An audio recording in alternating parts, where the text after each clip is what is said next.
That person is Jared Moskowitz. He's the director of the Florida Division of Emergency Management, and we're happy to have him on tonight. Jared, thanks so much for coming on. So, simple question. Repeat for our audience, if you would, what you told me about your efforts to get masks for your state, which, by the way, is your job. What happened? Yeah, no, thanks, Tucker. I appreciate you having me on. I appreciate you featuring this story. It's important for all the healthcare workers and nurses and doctors and first responders on the front line. No, listen, for the last several weeks, we've had like a boiler room in our EOC chasing down 3M authorized distributors, brokers, supposedly representing that they sell N95 masks only to get to warehouses that are completely empty, being told that our shipments are on cargo planes and the flights don't even appear on FlightAware. We're chasing ghosts, Tucker.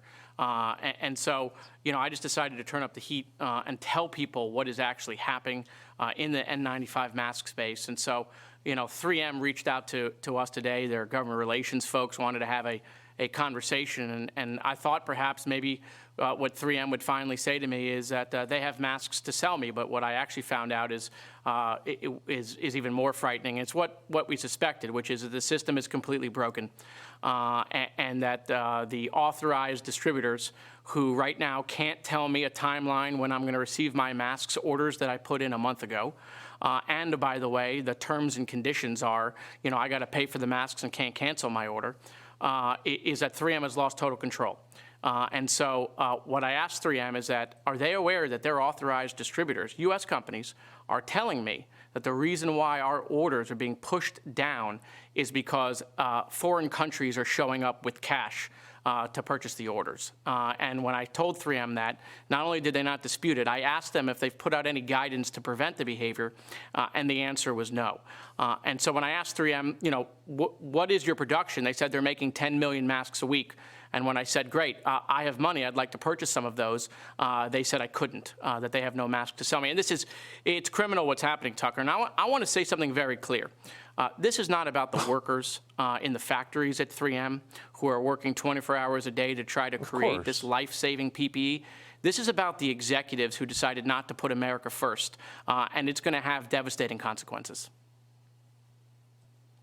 So I just want to encapsulate what you said, because I just want this to sink in for the audience. You try to get an answer. You're in charge of procuring these for the first responders in Florida. You're not some guy off the street. You're a government official trying to help a state that is becoming one of the centers of the outbreak, Florida.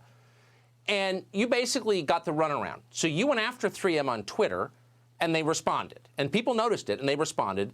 And you said, why can't I get it? And they basically said, we have no control. Our dealers are selling some of these masks to foreign countries because they got there first or they're paying cash. And you said, well, shouldn't you tell your distributors to make a priority for America, for the states, for the local governments, for first responders, physicians, nurses, EMTs? And they said, no, we haven't done that. Is that a fair summary? Yeah, not only is that a fair summary, it's exactly what's happening. It's why Governor DeSantis said the other day it's shady as hell, because that's exactly what it is. I mean, 3M is an ice cream store that doesn't sell ice cream, apparently. I mean, since when do we have a U.S. company who sells masks and I try to offer them money and they won't sell them to me?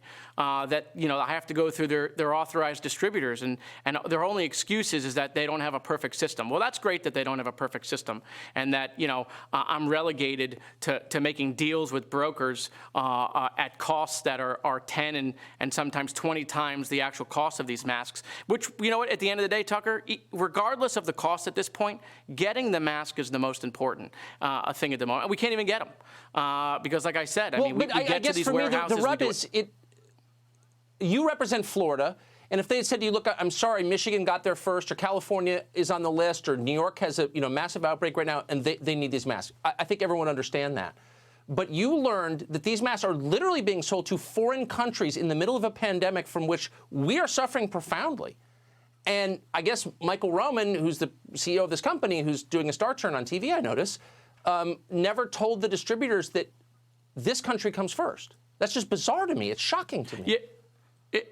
Yeah, and the funny thing is that is not a rumor. That's not something that was suggested. The 3M authorized distributors, which there are only about 20 of those companies, 3M lists them on their website, though the 3M authorized distributors are telling me this. They're specifically saying, listen, we're sorry that your order got pushed down, but there are folks showing up to the factories, there are folks showing up to us, calling us, paying cash. And when I said, what do you mean there are folks? They said, well, listen, there are foreign countries that do business differently. They're showing up with cash. And that is the idea that an American company is selling masks away from our hospitals, away from our doctors, away from the real heroes on the front lines, is something that will long be investigated after this. But it's really criminal what is happening. That I can't, and other emergency management directors, other CEOs of hospitals can't get what this is lifesaving PPE because a company decided to make a globalist decision and not put America first. You'd think that the government affairs guy who called you today would have thought, this is pretty disgusting what I'm defending. Maybe I'll just send a memo to Michael Roman and say, hey, Mr. CEO, you should tell our distributors to put the state of Florida above, say, China. But they didn't. Jared Moskowitz, I really am thankful that you came on tonight. That's the most vivid description I've heard. I appreciate it. No, Tucker, thank you. I appreciate the opportunity.